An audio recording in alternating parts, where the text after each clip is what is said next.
collecting and using data, and it's interesting that as I record this, it's an election day for our federal election in Australia, and data is big on a day like this, big in its importance, and also the data is big in number too. We're talking about hundreds of thousands of votes, many hundreds of thousands, millions of votes.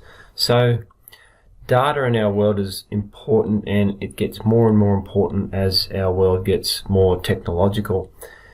Data is used to support but also discredit people. It's not a good or a bad thing, it's how it's used. Data is a big part of our lives, and we experience it through listening to what governments say, but also what companies say, advertising, all sorts of groups for all different sorts of interests. So it's neither a good or bad thing, it's how it's used. So let's define some terms. So the video is going to be about defining terms, and it's also going to have some examples to do with questions and surveys and types of data, because as we develop our understanding of data, then we can apply statistics. Alright, so defining, first of all, data is just information that comes in. Statistical data is data that can be summarized by applying statistics. You've got to organize it first. So one way of doing that is the use of surveys. Surveys are often used to collect statistical data. Survey questions need to be constructed carefully. You can tell when surveys sometimes aren't constructed carefully, or they're deliberately constructed in a way that is not good, doesn't give reliable results that represent the population. So the respondent is the person who participates in the survey, and the respondent needs to know precisely what sort of answer to give in a survey. Survey questions should use simple language to avoid ambiguity. So ambiguity is sometimes when the meaning is unclear, or it could, or words or phrases could mean multiple things, which is confusing and leads to uncertainty. And that's obviously no good in a survey. Survey questions should not be worded so that they deliberately try and do things which might prompt a certain type of response, because that's biased. It's untrue, and it's done deliberately. It's unethical too. So if the question contains an option to be chosen from a list, which is one way of doing surveys, one way of setting up questions, because surveys can have written responses where there's a space for people to write whatever they think or type in whatever they think, or they can just choose, or it could be a mixture. So here's an example of a list of options here. And it says there should be an odd number, that like 5 or 7. Many have 5, and something like this relates to what sometimes is called the Likert Scale, named after Likert. And the Likert Scale, it may not always look like these rectangles you see in front of you, but it's a continuum. So it goes from strongly agree to strongly disagree. Just be careful, because sometimes the strongly agree goes on this side, but as long as the person reads it carefully. There should be a neutral or an unsure option in the middle, because that is appropriate sometimes. So some more terminology.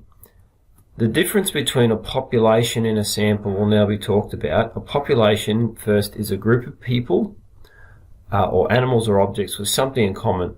It's the group of interest, the relevant group. So if we're talking about people voting in an election, today Australia votes, but the population would not be the population of the world. That's people outside of Australia are irrelevant to this election. It's the registered voters of Australia. So that would be an example of a population. So registered voters, so anyone over 18 or over, should be registered to vote and should be voting today. So that would be the population in the case of the federal election, which is occurring right as I talk. But it doesn't have to be people. It can be objects, animals. It's the group of interest. Now, sample is a part of that group. So it's a subset of that group, and it's chosen from the whole population. Sometimes information from a sample is used to describe the whole population, so it's important to choose that sample carefully, and we want the sample to be representative. Okay, that means it fairly represents the population. We're going to do an example soon to show where something might not be representative. Okay, so what we do is if we're going to survey the whole population, which is done rarely, that would be done with a census.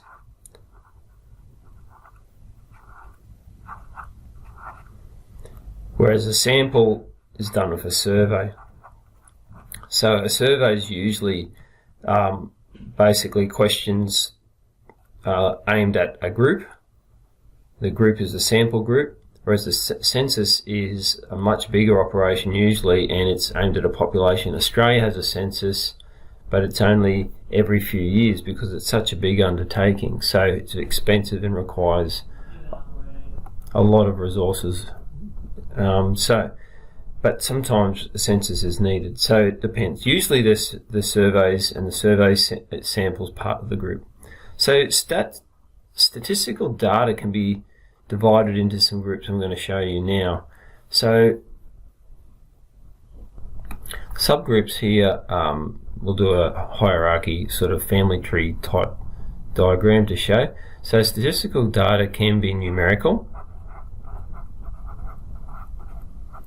And not everything's numerical, it might be categorical. Categorical. For example, a categorical example would be if you're doing a survey on what are the different colours of cars passing the school ground. There are no numbers associated with that. The data that's coming in might be white, black, red, silver, and so on. Numerical data would be perhaps surveying people with how many TVs do you have in your house. So some things are numerical, some things are categorical, and a survey can contain a mixture of both. Now I'll just unpack numerical a bit more. Very important, this next step. The types of data that make up numerical data, the subgroups, are discrete and continuous. It's very important to understand the difference between these. So discrete data, it has set values. So it has set values, and it's things usually that are countable. So rule of thumb, things that are countable, like how many children in your family, that's countable. You get whole number set amounts. What is your shoe size? It's a whole number or a half at the smallest difference between a whole number. So it could be 12 and a half, 11, 6 and a half. They're all set values. You can't say, yes, my shoe size is 10 and 2/3, okay, 10.6 recurring. It doesn't have those fine amounts. So it's got to be set values, certain values, and it's usually countable thing. Whereas continuous data is, the rule of thumb there is usually they're measurable things. They can have any value. So measurable things might be the average mass of dogs, might be the average height of men. That can have any amount. If you look at the height of somebody, they could be 180, or they could be 181 centimeters, or it is possible to have any value between that.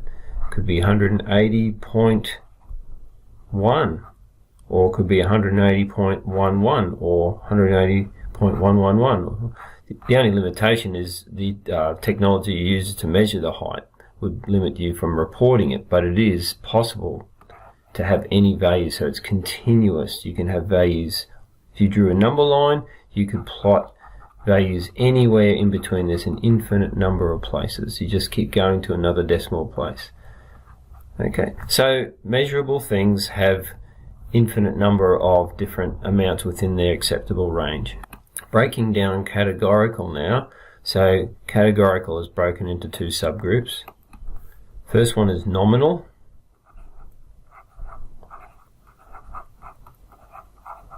And the second one is ordinal. Nominal and ordinal.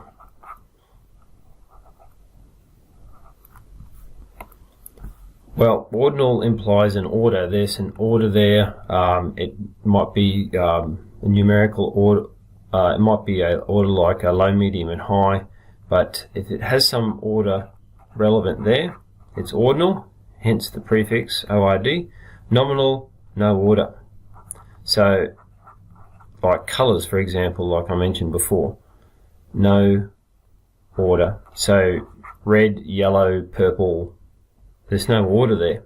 Okay, but small, medium, and large, there is an order. So, that's sort of a basic example to show the difference, the contrast the two.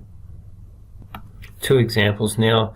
What type of data would the following survey questions generate? And the first one there, how many smartphones do you have in your home? So definitely that's numerical. How many? So we're just following that tree diagram that you just saw. And it's discrete, because smartphones are whole number amounts. They're only set values. It's countable.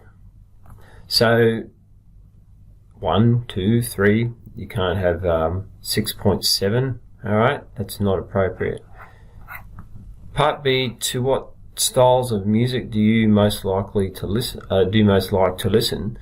so that's not numerical. Yes, 7 is my style of music. That's not an appropriate response to that question.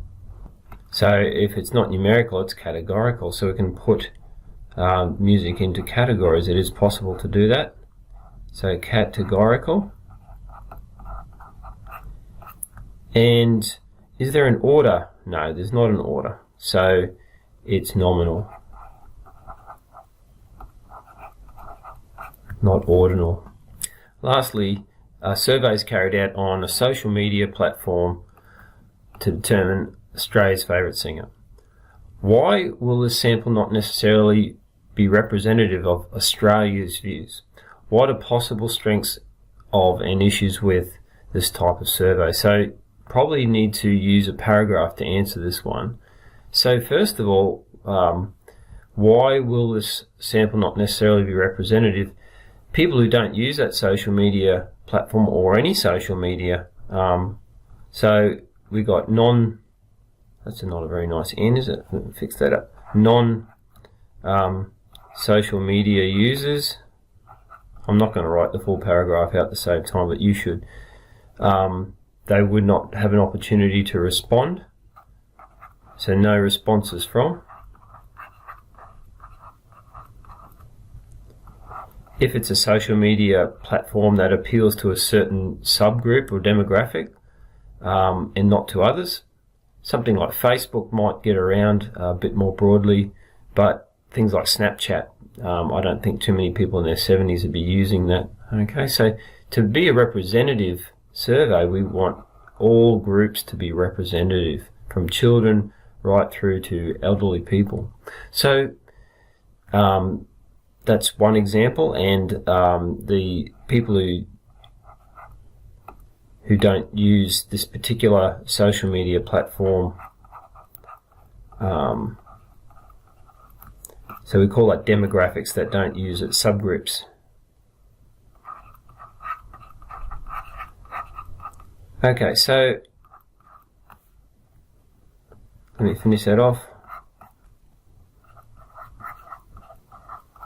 So demographics are a subgroup of a population of people.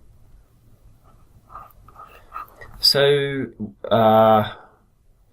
what are possible strengths of and issues with this type of survey? Well, we've already got some of the issues there.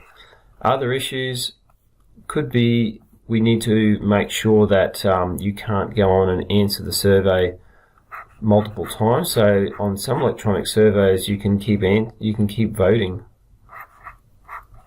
So some people just keep going on and voting for the same thing, which is biased.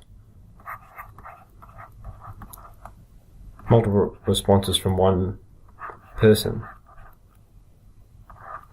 So that's just an example. So it would need to be able to, the cookies on the website or some algorithm would need to identify if a certain user has already voted. And people without the internet would not be able to, or issues with their internet access would not be able to participate in the survey. So just noted that there. Strengths, but it's not all bad because it's efficient and it's environmentally friendly compared to using paper. It gets across to a lot of people. You'd need it to be set up for people overseas. The only people overseas that should be able to respond to it are Australian. That's OS for overseas. Australians living overseas, but people who are not Australians, if it's about Australia's favourite singer, should not be responding to that. So how would a social media platform be able to identify that? So that would have to all be addressed, otherwise there'd be issues.